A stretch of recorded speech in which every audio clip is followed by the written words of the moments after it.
For 5 years, Nexus Core Dynamics wasn't just my employer, was my crucible. I was Liam Kincaid, a senior data scientist who had found a home in the chaotic, exhilarating world of machine learning. My domain was predictive analytics, and my baby, a project codenamed Orion, was on the verge of redefining our industry. Orion wasn't just another algorithm.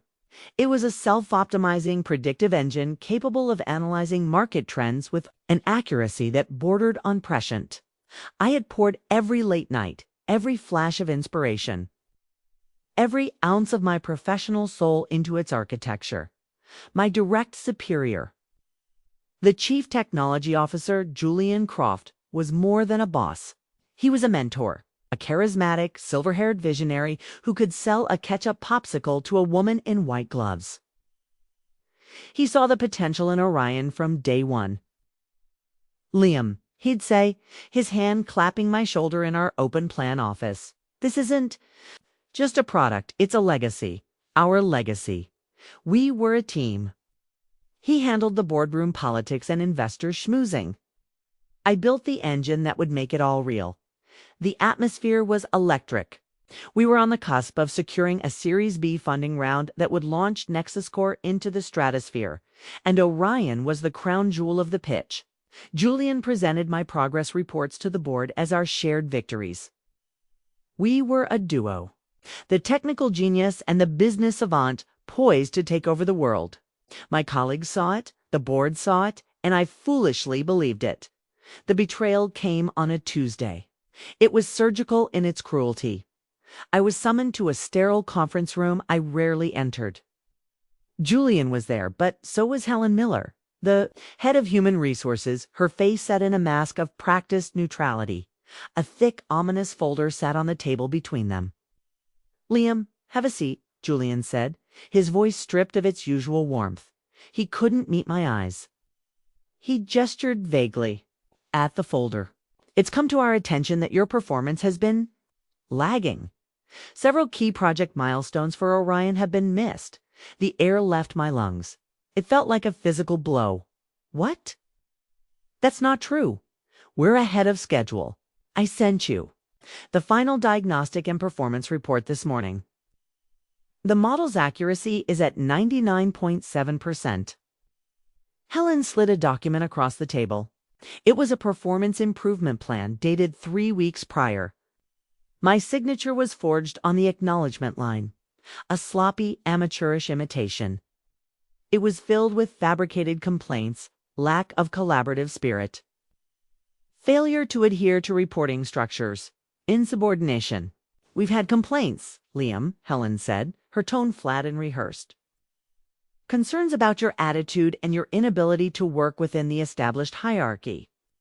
My mind raced, trying to find purchase on the slick manufactured reality they were. Presenting complaints from who? Julian? What is this? We were celebrating the successful stress test just last week. Julian finally looked at me, and in his eyes I saw not malice, but a chilling reptilian calculation. "The board needs confidence, Liam. They need a leader who can steer the ship. The technical side is solid, but the project needs new direction."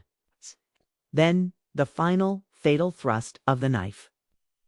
"As such," Helen continued, opening the folder, "we've decided to terminate your employment, effective immediately." She pushed a severance agreement across the table, next to a non-disclosure agreement, so restrictive it essentially forbade me from even thinking about predictive analytics for the next 2 years. "Security will escort you to your desk to collect your personal belongings."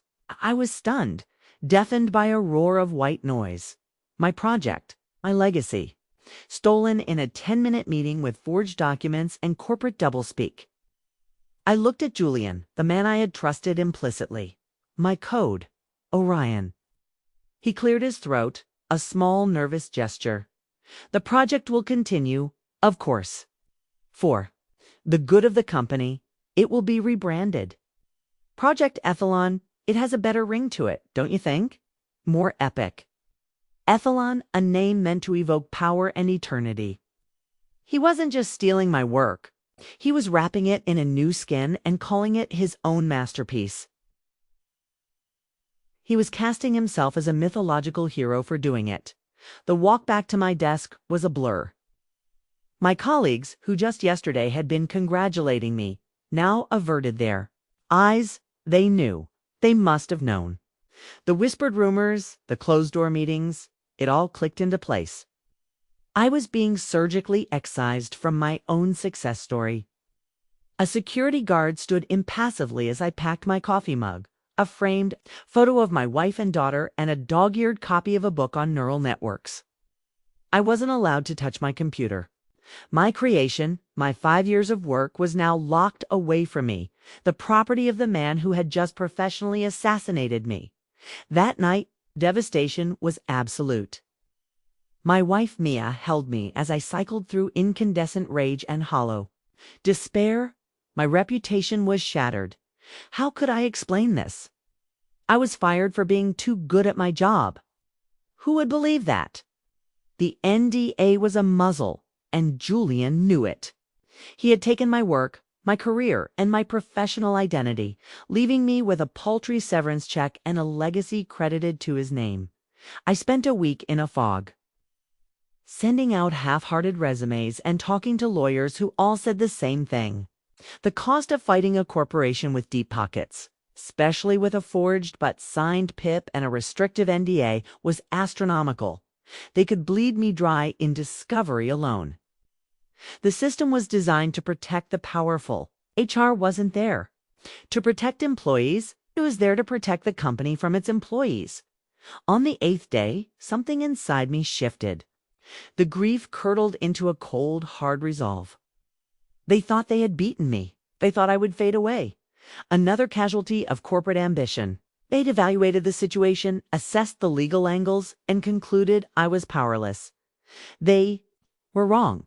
They had taken my project, but they hadn't taken my knowledge. Julian was a salesman, not an engineer. He knew what Orion did, but he didn't know how.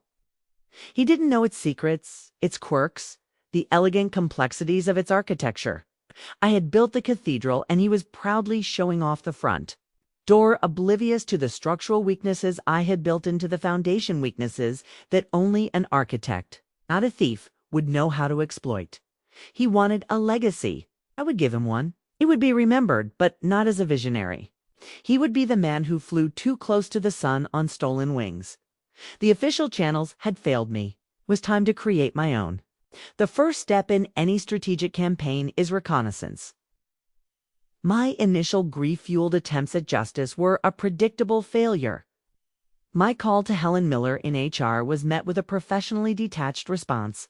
Liam, the decision is final. We consider this matter closed. My consultation with an employment lawyer confirmed my worst fears. It's a he said, she said in a system that favors the he with the billion-dollar valuation. The lawyer had said, his tone sympathetic but firm. Fighting this will ruin you financially, and you'll likely lose. The system was locked. The front door was barred. So I stopped trying to knock.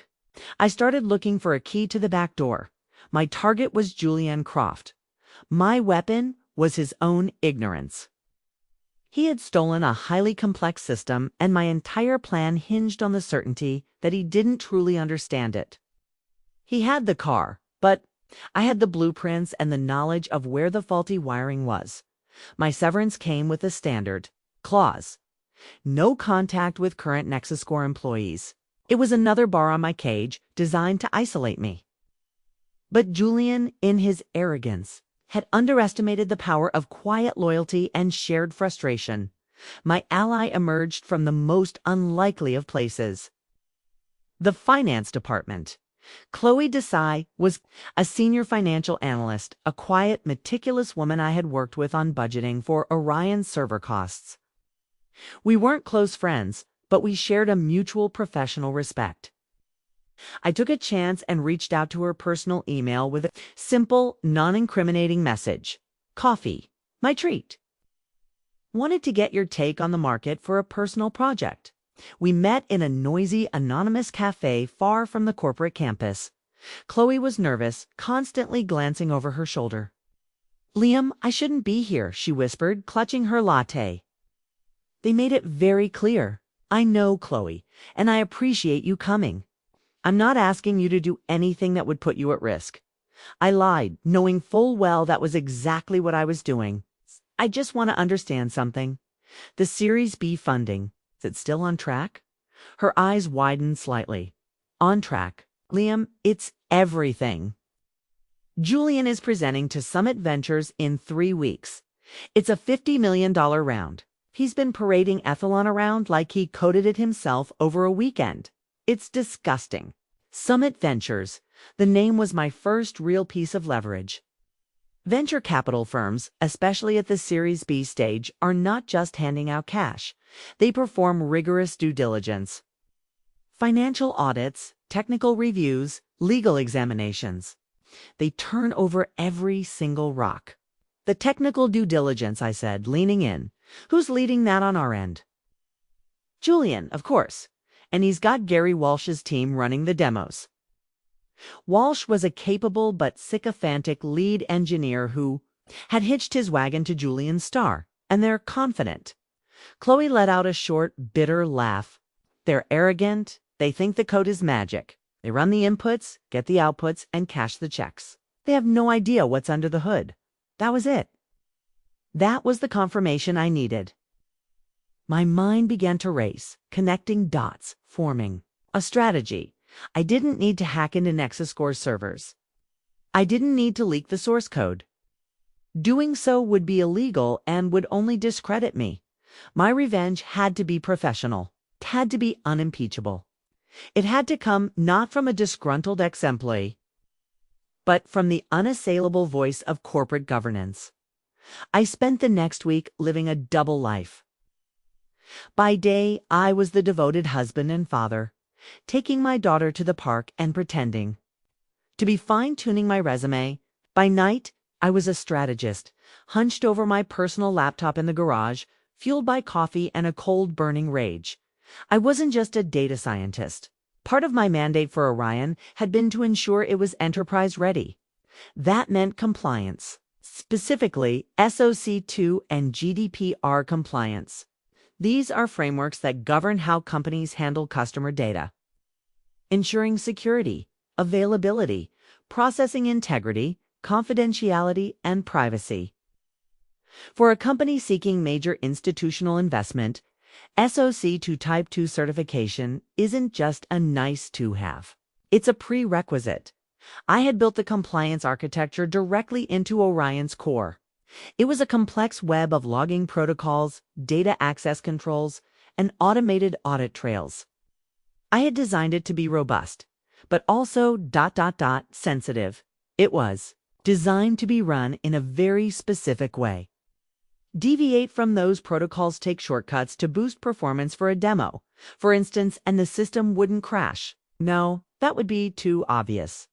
Instead, it would begin to generate flags, anomalies, mismatches in the data provenance logs that would be invisible to a casual user, but would scream like a fire alarm to a trained auditor. Julian, in his rush to impress the VCS, would be focused on one thing: speed, dazzling, lightning-fast predictions. He and Walsh would undoubtedly bypass the more cumbersome integrity checks I had built in. They would be running my beautifully compliant engine in a blatantly non-compliant way. They were driving a Formula One car through a school zone at 200 miles per hour. Fight! And I was about to hand a state trooper a radar gun. My research phase deepened. I used public sources to identify the key players at Summit Ventures. The partner leading the deal was a man named Robert Sato, a notorious stickler for technical details. His LinkedIn profile was a monument to thoroughness. Perfect. Now I needed to refine the weapon. I couldn't just email Robert Sato and say, "Hey, the CTO of the company you're funding is a fraud." I needed to give him a map. It's an anonymous professional. An undeniable map to the treasure trove of non-compliance Julian was creating. I created a throwaway encrypted email account. I began drafting a document. Not an accusation, but a technical advisory brief. It was written in the dry, passive voice of a corporate auditor. Subject: Anonymous pre-diligence advisory note regarding Nexus score dynamics. Aethelon platform. The brief didn't mention theft or fraud, simply raised potential areas for focused inquiry during technical due diligence. Data provenance. We advise a deep dive into the logging consistency between the raw data ingestion pipeline and the model's training data. Specifically, cross-reference timestamp coherence in logs 7B alpha and 9F Charlie. I knew that bypassing the integrity checks would create a microsecond level discrepancy in these exact logs, a tiny crack. That, once found, would lead them to question the entire foundation. Access control. Inquire about the user permission levels for accessing the core algorithm's hyperparameter tuning module. Per standard SOC2 controls, this should be restricted to Level 1 administrators and all. Access should generate an immutable audit entry. I knew Walsh's team, for the sake of convenience, had given themselves Level 1 access, and that their sloppy work would have left a trail a mile wide. GDPR compliance. Request a demonstration of the right to be forgotten. Protocol for EU-based datasets. A successful purge should be verifiable within the data persistence layer. This was my masterpiece. I had built the purge protocol, but I had also built a verification tool that only I knew about. They could claim they had deleted the data, but my hidden tool would prove it was still there. Masked, but recoverable cardinal sign under GDPR, carrying fines of up to 4% of global revenue. I was building a compliance bomb. Each point in my brief was a detonator keyed to a specific vulnerability I had designed into the system or knew Julian's team would create out of laziness. As I was finalizing the document, an email from Chloe popped up on my phone. The subject was urgent. My heart hammered against my ribs. Had I been discovered? The message was short. He knows someone is digging. Not who, but he's getting paranoid. Pulled all the Aethelon logs for an internal review. Be careful, Liam. The walls were closing in. Julian was getting spooked. My window of opportunity was shrinking. It was time to stop planning and start acting. I had the bomb, I had the target. It was time to light the fuse. Paranoia is a powerful motivator. Julian's sudden internal review was a dangerous obstacle, but it was also an opportunity. A paranoid man makes mistakes. He overcorrects. He focuses on the wrong threats. He was looking for a hacker, someone trying to break in from the outside. He would never suspect that the threat was already built into the system's DNA. Waiting for the right questions to be asked, my plan needed to evolve beyond a simple anonymous email. I had to ensure the auditors from Summit Ventures not only received my map but were also primed to believe it. I needed to grease the wheels of their skepticism. This is where my secondary target came into play. Gary Walsh, Julian's obsequious lead engineer. Walsh wasn't a bad engineer, but his ambition far outstripped his caution. He wanted to impress Julian, and impressing Julian meant making Aethelon look spectacular for the VC demo. I knew from my time working with him that Walsh had a habit of taking shortcuts and then boasting about his optimizations. I was going to give him a shortcut he couldn't resist, using another anonymous email and posing as a white hat security researcher. I sent a message to Walsh's personal GitHub account, which I knew he checked obsessively. Asterisk, the email was a work of art, a perfect blend of flattery and technical bait. Mr. Walsh, it began, I've been following your work on high-performance computing and was impressed by your last conference talk. I've been experimenting with a similar architecture and found a novel way to reduce logging latency by creating a unified cache for transient data logs. It shaves off about 15 milliseconds per cycle under heavy load, might be useful for time-sensitive demos. I attached a small, elegant snippet of code. It was a Trojan horse disguised as a gift. The code did exactly what I said it would. It would make the system appear faster on the front end. But on the back end, It achieved this by creating an even more egregious and easily discoverable violation of data segregation protocols. It essentially dumped sensitive audit logs into a temporary unsecured cache. For a demo, it was perfect.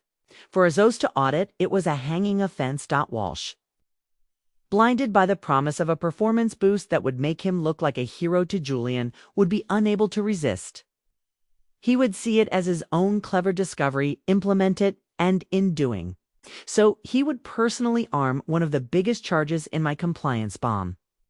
He would be the author of his own and Julian's demise, while waiting for that bait to be taken. I focused on the main package for Summit Ventures. It couldn't just be an email. Emails get lost, flagged as spam, or ignored. This needed to be delivered with impact. I compiled my technical brief into a polished professional PDF. I added a cover page for the eyes of Mr. Robert Sato only. Confidential pre-diligence, intelligence. I then did something that felt both archaic and brilliant. I wasn't going to email it. I was going to have it delivered by a high-end courier service directly to Summit Ventures' office in San Francisco, with instructions for it to be hand-delivered to Robert Sato himself. The physical package would bypass spam filters and lend an air of seriousness that a simple email never could. It would be an enigma on his desk, too intriguing to ignore. My final preparation was for my own safety. I meticulously documented everything. I saved copies of my original Orion project files with their metadata intact, proving my authorship. I screenshotted Julian's public announcements about Aethelon, highlighting the dates that proved he couldn't possibly have developed it in that time frame. I wrote a detailed, time-stamped narrative of the events, including my termination. If this blew up in my face, if Julian tried to sue me or accuse me of corporate espionage, I would have a counter-narrative ready, a truth bomb to deploy if my compliance bomb failed. 2 days later, Chloe confirmed my bait had been taken. "You won't believe this," she wrote in a coded message. Walsh is a hero. He invented a way to speed up the demo model. Julian is ecstatic. They're locking that version in for the VC presentation next week. I smiled. The trap was set. The day of the Summit Ventures presentation arrived. I imagined Julian in the sleek boardroom, his voice booming, selling my creation as his own. I imagined Walsh running the demo, the system purring along faster than ever, while silently logging its own felonies. That morning, I logged into the courier's website. The package was signed for at 9:15 a.m. PST. Delivered to recipient Sato. Now all I could do was wait. The next few days were agonizing. I was a phantom, haunting the edges of a corporate drama I had set in motion. I compulsively checked tech news sites, Nexus Score's press page, anything for a sign. There was nothing but silence. The silence was the scariest part. Had it worked? Did Sato dismiss the note as the rantings of a crank? Did Julian's charm win them over? The self-doubt began to creep in. I had staked everything on this one. Elaborate, high-wire act of revenge. I had crossed ethical lines, manipulating a former colleague and using my insider knowledge to sabotage a $50 million deal. A part of me, the part that still remembered the collaborative joy of creation, felt a pang of guilt. Was the justice I sought worth the destruction I was causing? The question was answered by a phone call late on a Thursday night, nearly a week after the presentation. It was Chloe. Her voice was thin, terrified. "Liam, you have to stop," she choked out. "What's wrong? What happened?" "He knows," she whispered, and I could hear her crying. "Not about you specifically, but he knows the deal is in trouble." Summit put the signing on hold. "They started asking questions, Liam. The exact questions you said they would. Julian is losing his mind. He's threatening people. He came to me. My blood ran cold." "What did he do, Chloe?" "He knows I've been unhappy since you left. He accused me of leaking information. He brought up something from my past, Liam. A mistake I made at my last job. Something I told him in confidence years ago. He said if the deal goes south, my career goes with it. He's blackmailing me. The floor fell out from under me. This wasn't just about my professional vindication anymore. My quest for justice had put a good person directly in the line of fire. My carefully constructed plan, my clean, professional revenge had just gotten messy. It had gotten personal. Julian wasn't just a thief. He was a cornered animal, and he was lashing out at anyone he could reach. "Chloe, listen to me," I said, my voice low and urgent. "Don't do anything. Don't admit to anything. Just hold on. This is the last, desperate act of a guilty man. He's trying to find the leak because he knows the ship is sinking. I'm going to end this." I hung up the phone, my hands shaking not with fear, but with a pure, unadulterated fury I had never felt before. The moral complexity was gone. The ethical gray areas had vanished. Julian Croft had just made the single biggest mistake of his life. He had turned my calculated corporate revenge into a personal crusade. And I was about to bring the entire temple down on his head. The game had changed. Chloe's call was the catalyst, the spark that burned away any lingering doubts about my methods. Julian had escalated this from a corporate dispute to personal blackmail. He had crossed a line, and in doing so, had given me the moral clarity I needed for the final act. My revenge would no longer be a quiet, anonymous victory. It needed a face. It needed a confrontation. I spent the night preparing. My initial strategy was to let the audit run its course, to let Julian be consumed by the fire I had started. But now, with Chloe at risk, I had to accelerate the process. I had to force Julian's hand. My final weapon was the one I had held in reserve, the direct proof of my authorship.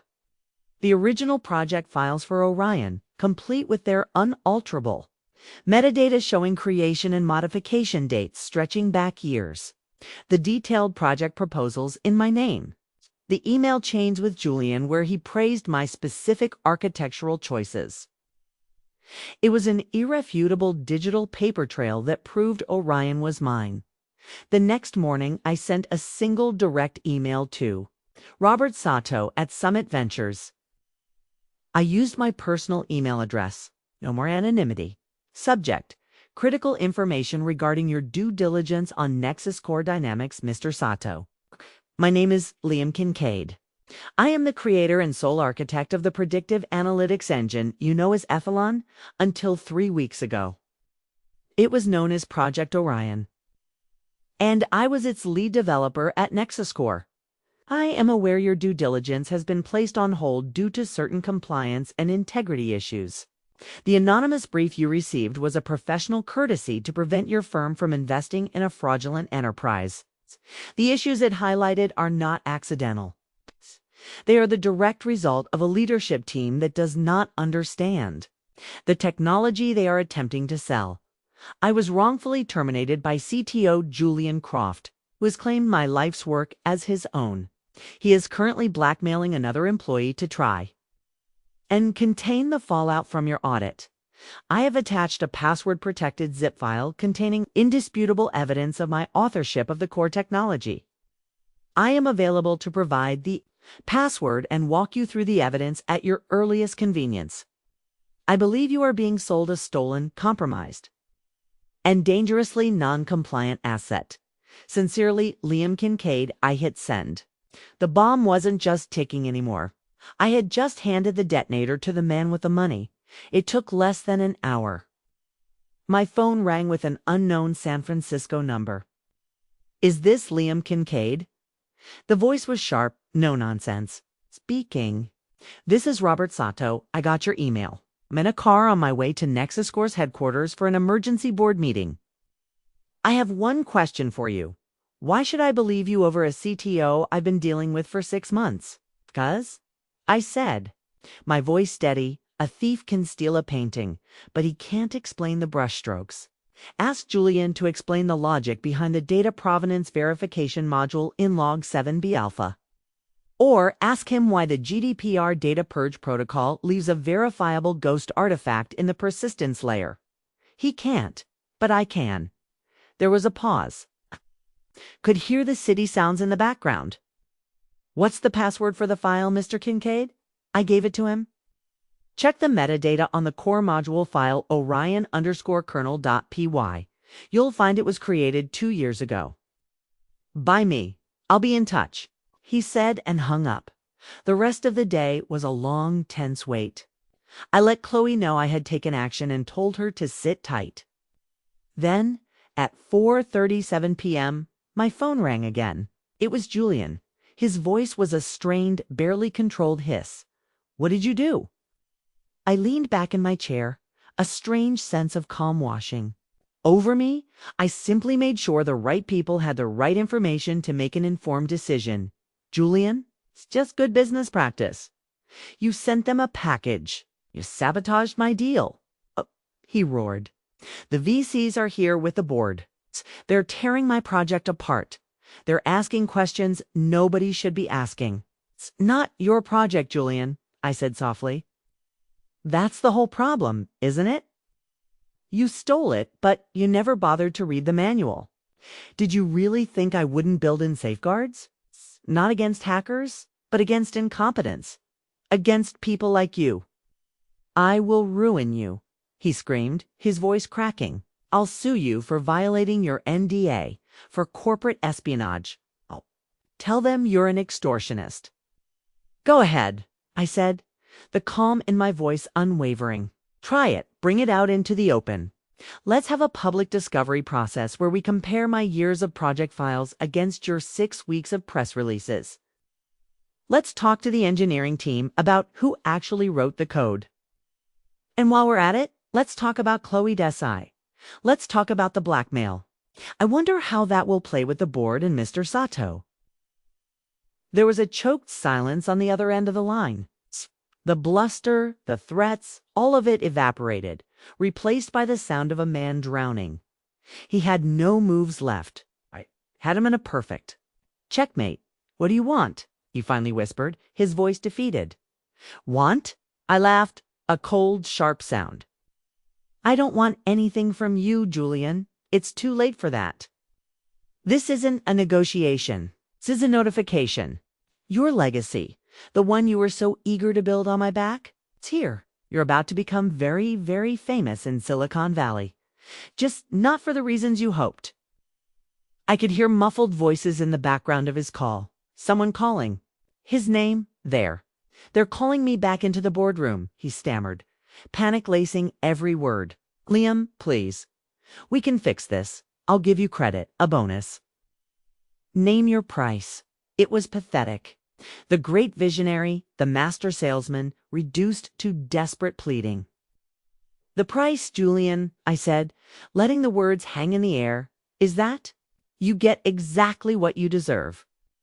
I hung up the phone. I sat in my garage office, the silence broken only by the hum of my computer. The rage was gone, replaced by a profound and satisfying sense of finality. The execution was complete. The conflict was over.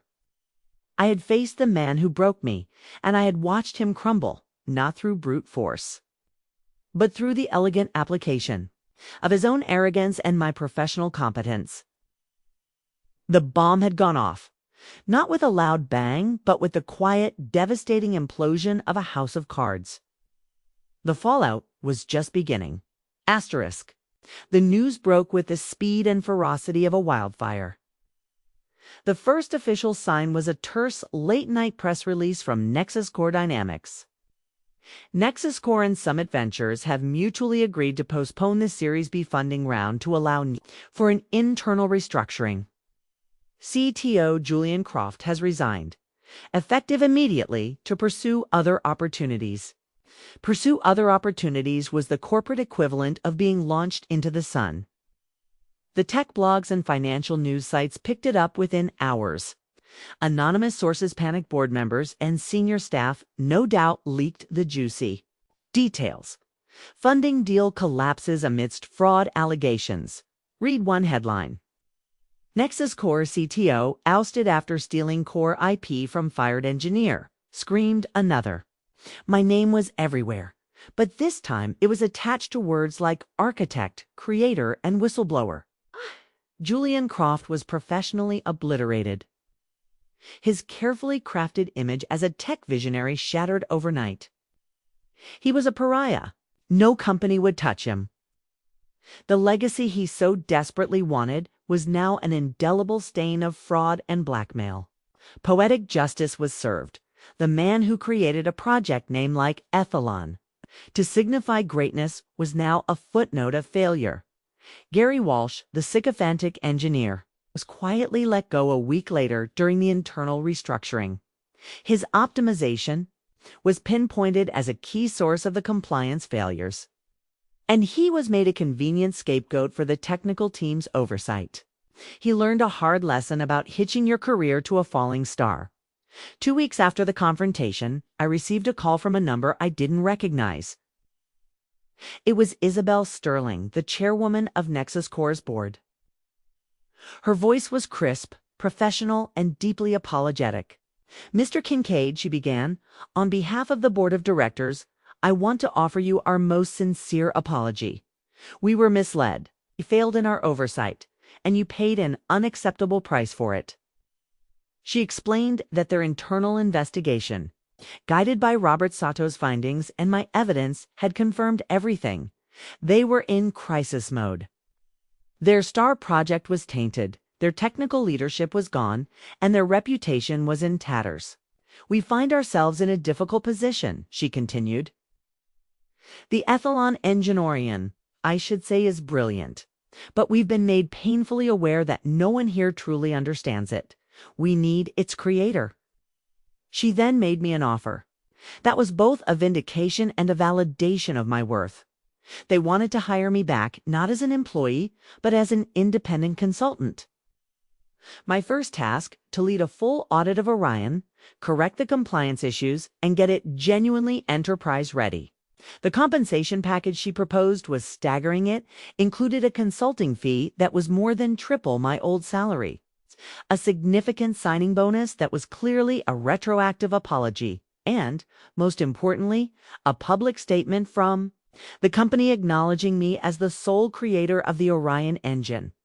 I accepted. Chloe was safe. With Julian gone, his threat was empty. She was promoted during the restructuring, her meticulous work and integrity finally recognized. The first thing I did when I started my consulting gig was to walk over to her desk. We didn't say much. We didn't have to. The look of profound gratitude in her eyes was worth more than any bonus. My return to Nexus Core was surreal. The colleagues who had averted their eyes now looked at me with a mixture of awe and fear. I was no longer just Liam, the quiet data scientist. I was the man who had brought down the CTO, scuttled a $50 million deal, and been brought back as the company's savior. The power dynamic had been completely inverted. Over the next few months, I worked to cleanse my creation. I purged Walsh's foolish optimizations, fortified the compliance architecture, and wrote the documentation that would allow a new team to manage it properly. It was a cathartic process, like restoring a masterpiece that a vandal had defaced. Looking back, I don't regret what I did. The experience changed me. I lost my naivety about corporate loyalty, but I gained a deep understanding of my own value and the true nature of power. Justice isn't always found in a courtroom or an HR office. Sometimes you have to build it yourself using the tools you have, guided by a moral compass that points toward proportional, satisfying consequences. My revenge wasn't born of malice, but of a demand for truth. Julian Croft wasn't defeated by a virus or a hack. He was defeated by a system of his own making, amplified by his own ignorance. He was undone by the very thing he tried to steal. He wanted to be a legend, and in a way, I suppose he is. He's a cautionary tale, a ghost story whispered in the boardrooms of Silicon Valley about what happens when you try to steal fire from the one who built the forge.